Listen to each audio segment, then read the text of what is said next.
Pernahkah Anda membayangkan seorang nabi besar bergelar Ulul Azmi yang memiliki mukjizat membelah lautan dan mampu berbicara langsung dengan Tuhan, justru ditegur dan diperintahkan berjalan jauh? Inilah kisah epik ketika sang nabi harus menundukkan egonya hingga ke titik terendah, hanya untuk memohon setetes ilmu dari sosok misterius di pertemuan dua lautan. Suatu hari, Sang Rasul Agung berpidato di hadapan umatnya.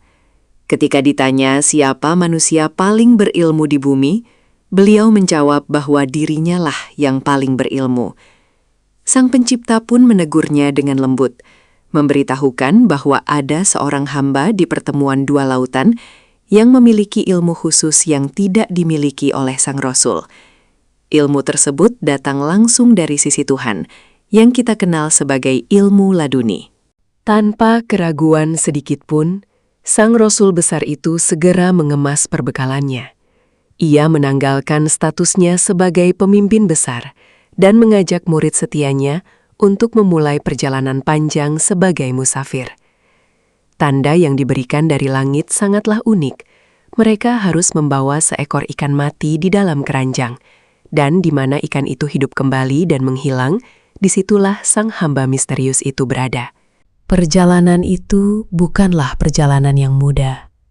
Menembus kerasnya badai gurun, menahan terik matahari yang membakar kulit, dan menahan rasa lapar yang mendera. Namun, tidak ada sedikit pun keluhan yang terucap. Ini adalah bukti nyata betapa tingginya adab dalam menuntut ilmu. Seorang utusan Tuhan rela menjadi musafir yang kelelahan demi mengejar secercah hikmah Tuhan yang tidak ia ketahui.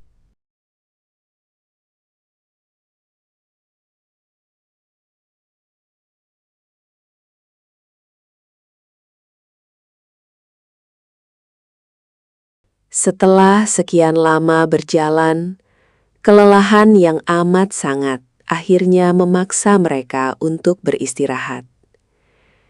Mereka bersandar di sebuah batu karang besar, tepat di mana dua arus lautan bertemu. Tanpa mereka sadari, saat mereka tertidur pulas, sebuah keajaiban pun terjadi. Ikan mati yang menjadi perbekalan mereka tiba-tiba hidup kembali dan melompat, menelusuri jalannya menuju lautan lepas. Mereka terbangun dan melanjutkan perjalanan tanpa menyadari hilangnya ikan tersebut. Ketika rasa lapar mendera dan perbekalan diminta, barulah sang murid teringat bahwa ikan itu telah hidup dan pergi saat mereka beristirahat di batu karang. Mendengar hal itu, bukannya marah karena lapar, sang rasul justru bersukacita. Itulah tanda yang ia cari. Mereka pun bergegas menelusuri kembali jejak kaki mereka dengan penuh harap. Sesampainya kembali di batu karang tersebut, sang rasul melihat sebuah pemandangan yang menggetarkan hati. Duduk di sana, sosok hamba Tuhan yang soleh, terselimuti oleh jubahnya yang teduh. Sosok itu tak lain adalah sang pemilik ilmu laduni. Dengan penuh kerendahan hati yang mengagumkan, sang Rasul Agung menundukkan egonya, mengucapkan salam dan menyampaikan niat sucinya untuk berguru.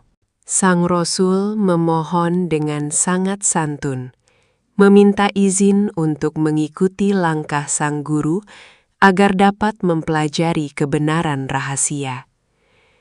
Sang guru, dengan pandangan batinnya yang tajam, memperingatkan bahwa sang Rasul tidak akan sanggup bersabar. Ia tahu sang Rasul akan melihat hal-hal yang bertentangan dengan hukum dan logika yang diketahuinya. Namun, dengan teguh, sang Rasul berjanji untuk bersabar dan taat sepenuhnya. Syarat utama telah disepakati. Sang murid dilarang bertanya tentang apapun hingga gurunya sendiri yang menjelaskannya. Ujian pertama pun dimulai. Mereka menumpang sebuah perahu milik nelayan miskin yang berbaik hati tidak memungut bayaran.